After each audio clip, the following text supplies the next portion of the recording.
Your Highness, welcome to the program. Thank you for joining me. Thank you. Thank you. We are here at a remarkably historic time. Qatar is one of 5 Arab nations taking part in the strikes against ISIS. Why are you doing this, and are you in it for the long haul?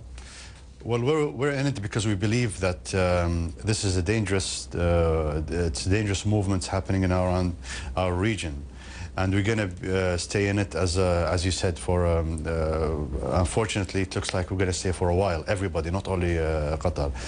So we are in it. We believe that we have to counter terrorism, and that is why we are in it. We've been asked by our American friends if we can join, and we did. Secretary of State Kerry, President Obama himself have said that this is not about President Assad at the moment. Yes, there's been a 3-year war. Yes, everybody said Assad must go, but this is only about ISIS. Do you agree with that? Honestly, no, I don't agree. I agree that we have to counter terrorism, yes, but I believe that the main cause of all this is the regime in Syria, and this regime should be punished. As you said, it's more than 3 years now war, and the environment that the Syrian people have been living in, it will create this violence.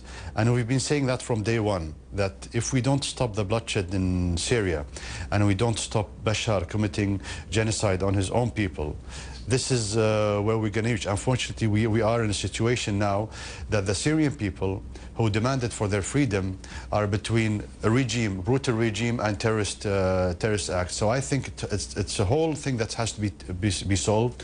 If we think that we're going to get rid of terrorist movements and leave those regimes doing what, this regime especially, doing what he's doing, then terrorist movements will come back again. So how far can you just agree to be striking ISIS? Will Qatar do something else? Strike Assad targets, regime targets? Well, Qatar cannot do that by itself, of course. If there's a coalition that will help and protect the Syrian people, we will be part of it. As you know, that we were part of a coalition that helped to free the Libyan people.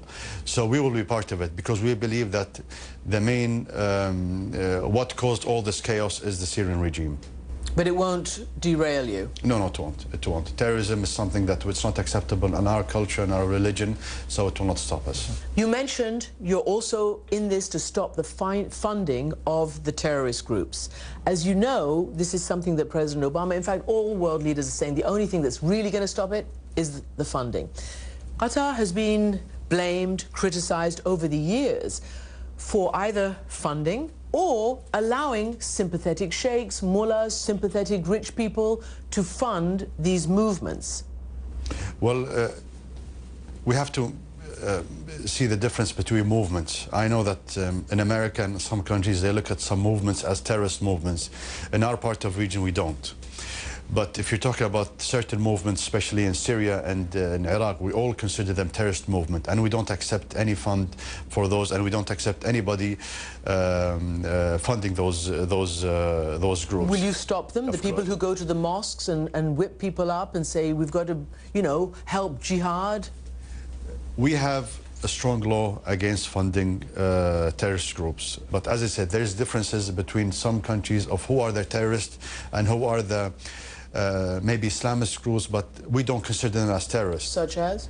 Such as groups in Syria, groups in Libya, groups in Egypt as well. But isn't that a problem then? Because you then have a fundamental difference with some of your coalition partners. And you have been criticized. Qatar has over the years been criticized of sort of throwing money at a lot of these groups. And some of them are troublemakers in Syria. Some of them are extremists. So you're saying that you don't buy that? You don't recognize them as extremists? No, we do recognize extremists.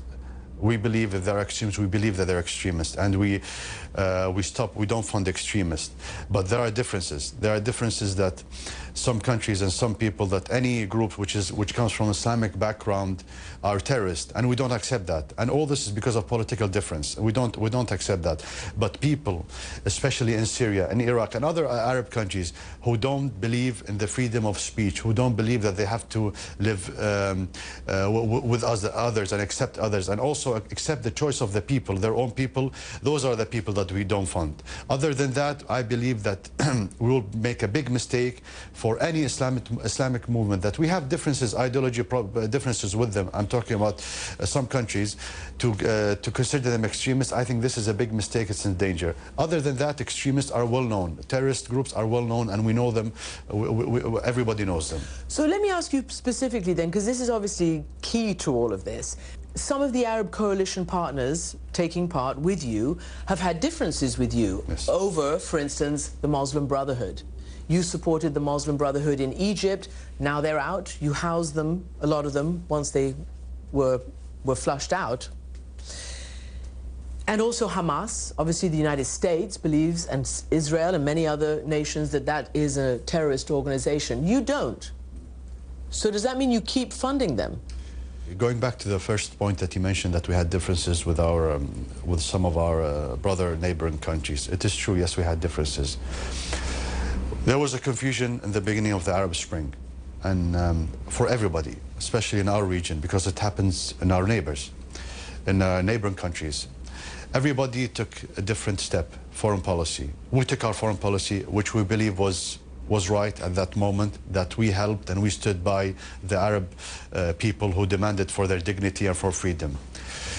What happened after that election? Egyptian people elected government or elected the Muslim Brotherhood. We gave aid to the Egyptian government before the Muslim Brotherhood, during the military government after the step down of Hosni Mubarak. People were saying that we support the Muslim Brotherhood. We don't support, we support the Egyptian government. We supported them during Mr. Tantawi. We supported them also during the Prime Minister Issam Sharaf. We supported them during Ms. Morsi, and we support them also during the former President Adli Mansour, and we still support them. So something to do with the Muslim Brotherhood. We know that Muslim Brotherhood, after what happened in Egypt a year ago, after the coup that happened in Egypt, many of them left, and some of them came to Qatar because they were threatened and they were afraid. So yes, they were in Qatar, and they were safe in Qatar as long as they didn't practice any political or any ideas. They're always welcomed in Qatar. Are they still there? Some of them are still there. Some of them are leaving because they believe that this is the moment for them to practice politics, and they know the rules of the country, that as long as you're here, you cannot practice politics against any other Arab country. As long as they're in Qatar? As long as they're in Qatar. Hamas. Will you continue to support Hamas? We support all Palestinian people. We believe Hamas is a very important part of the Palestinian people. As I said, we have differences with friends that, for example, they consider them as terrorist groups. We don't. Simply because they're a very important component of the Palestinian people. Going back to history, nearly 10 years ago, we were asked by the Americans if we can talk to Hamas to make them participate in the election which happened in Palestine. And we spoke to them very honestly. It was my father who spoke to them, that we were asked from our American friends that you participate in the next election. And so their answer was, we will, but do you think will the international community accept us? So my father said yes, because I was asked by the Americans for you to join. So it happened. So the thing is, what is the difference between Hamas 10 years ago and Hamas now? I believe the difference is that Hamas are more realistic now. They believe in peace and they want peace. But it's for the other party to believe in peace as well and to be more realistic. Under your father, there was certain reach out between yourself and Israel, Qatar and Israel. That seems to have gone by the wayside. In fact, an Israeli top diplomat calls Qatar Club Med for terrorists. What happened, and how do you react to that? Well, we believe in peace, and we, since 1991 and 93, as the Oslo and after Oslo, we believed in peace, and we helped a lot in trying to make a bridge between the Palestinians and the Israelis. I think the war in Gaza a few years ago, of course, after we cut our official relation with Israel, the amount of dead people and innocent people, this is that is why, as I said, we cut our relation with Israel.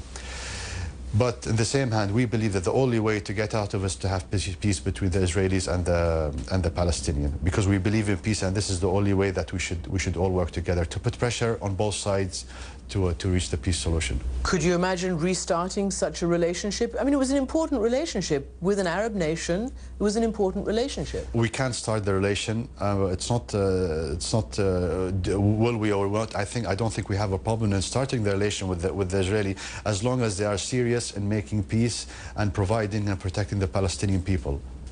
Your Highness, stand by. Okay. We're going to take a break and come back with much more of this conversation. Okay. And just before we do go to a break, remember that this is the first such coalition of Arab nations and the West since the first Gulf War back in 1990-91, when a massive alliance gathered in Saudi Arabia to launch air and ground attacks to liberate tiny Kuwait from Saddam Hussein. Qatar was one of those 39 countries, and yes, so was Syria back then. I was aboard an aircraft carrier in the Red Sea as that war began. The commander says the Red Sea battle force is close to neutralizing all its targets, which include not only airfields, communications and command and control centers, but also chemical and other weapons production plants. Now, as this alliance goes after ISIS in Syria, I'll have much more with Sheikh Tamim bin Hamad Al Thani, including Qatar as the controversial World Cup host 2022.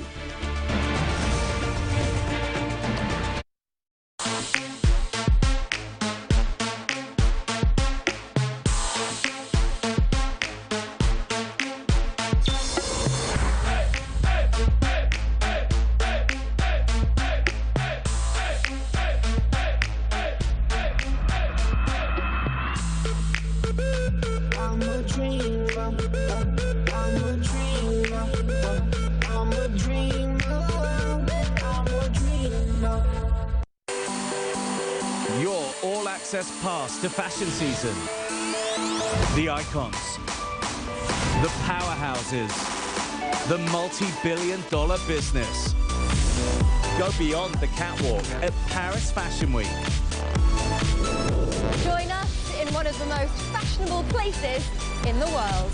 Fashion Season Paris, tonight on CNN. In association with Sofitel Luxury Hotels.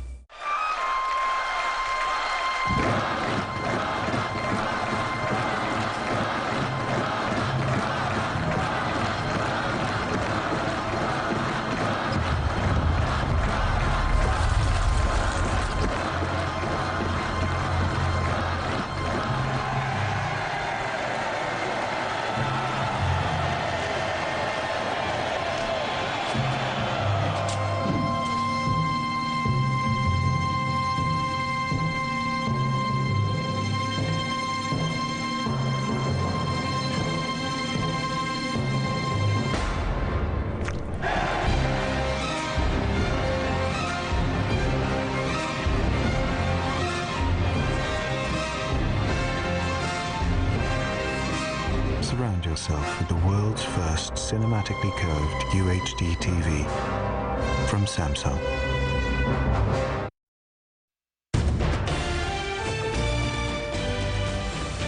Welcome back. We continue our conversation. Qatar, over the last decade plus, has gone from being the little emirate that could, that everybody wanted to be friends with, that people were so impressed that you'd been breaking out of what was perhaps a conventional wisdom kind of mentality in the Middle East, to neither friend nor foe. People are wondering, what is your vision? What is your strategic vision of foreign policy? Some have suggested that, yes, you have a relationship with the United States, but you're neither an ally nor you're really an enemy, because you sometimes back different sides of the coin. And for Qatar, money is the instrument of your foreign policy. What is it? What is it that Qatar stands for? Well, first of all, money. We're not the only country that has money. I mean, thanks to God, yes, we are a wealthy country, and we have money. Our foreign policy is very simple. As I said before I answer the question, since 4 years now, with all the the Arab Spring things going on, there was a confusion. But if you go back to our real foreign policy, we believe in dialogue, we provide dialogue, we believe in peace, we are a mediator, and as you know, we were very successful in many parts. I believe this is the thing that I am concentrating in, and I will continue concentrating in.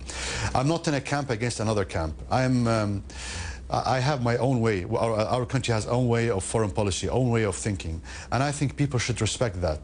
And it's not about a matter of being a friend or not a friend. I have my own way of thinking. I believe in our relation with the United States and other countries as well. But as I said, we are a mediator. We believe in dialogue between nations and countries to solve problems. I'm going to do a hard turn now into sports, the World Cup. Again, a testimony to the heavyweight, or maybe punching above its weight, of Qatar. Many people were very surprised that you got the bid. You're the first Muslim country to have won a bid to host the World Cup. There has been a lot of scrutiny now, of course, as you know.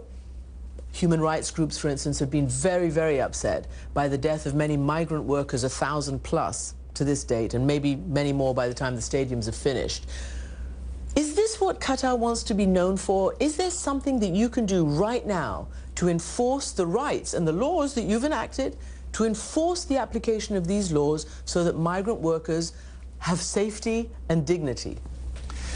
First of all, about the World Cup, you know, as you know, I think that we have the right as Muslim countries and Arab countries to host such a big event like that. And people should understand that Qatar had the best bid, and Qatar will provide and will do one of the best World Cups in history, and I'm sure about that, and I hope that this will happen. But going back, and people don't want to accept, don't want to realize that a small country, Arab Muslim country, can host a big event like that. As you know, that we had big competitors in this bid, and they don't accept. But I'm confident, and I'm sure that we're going to make an excellent World Cup. Talking about the labors and the problems that we have in Qatar, yes, it's true.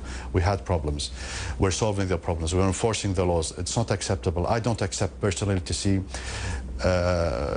laborers, poor people coming from other countries to come and help us develop our country, and the atmosphere and the environment isn't helpful for them. As you know, the economy has been growing a lot in Qatar, and the amount of people coming to Qatar has been hundreds of thousands. So it is difficult, but in the same hand, it's not acceptable. I don't accept it. It's not. So you will insist that the laws are enforced? Definitely. That they get paid their wages, definitely. That they work only certain hours, that they, you know, they're tied right now to their employers. They can't even leave if they don't get permission to leave. It's like slave labor. No, we changed those laws. We changed those laws. But will they be enforced? Yes, they are enforced. No, we changed the laws. They are enforced, and there are many laws that have been changed. And I'm telling you, because I'm personally hurt about the situation. I don't accept that, and not even one Qatari accept that. So we are enforcing the laws, and we don't accept things to be happening like that. And things have been changing now on the ground.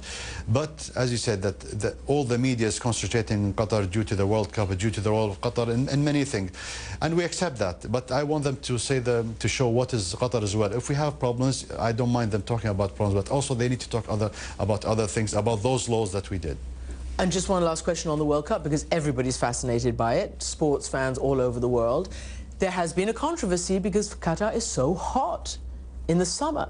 If it does stay in Qatar, would you accept that it be in the winter? Our bid was for it to be in summer. And we've done, with the new technologies, we've done a stadium that is air-conditioned stadiums. Actually, we have this technology for 10 years now, and it's working in one of our stadiums. People are a little bit dubious about that. They say it's unproven. No, it is. We tried it now for 10 years, and it's working. And it will work. And you're talking about from now 2022, so it will 100% will be working. So the atmosphere for athletes, or for the football players, and for the fans, and for the training grounds will be excellent.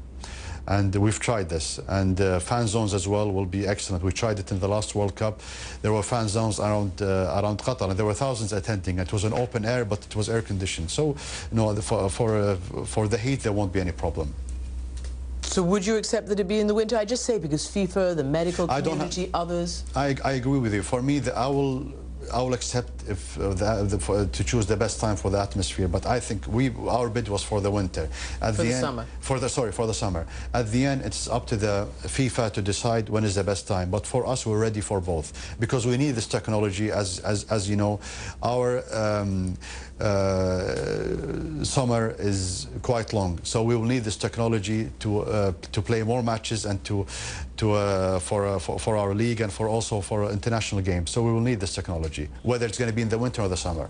On that note, Sheikh Tamim, thank you so much for joining me. Thank you very much, and I'm happy to be with you. Thank you.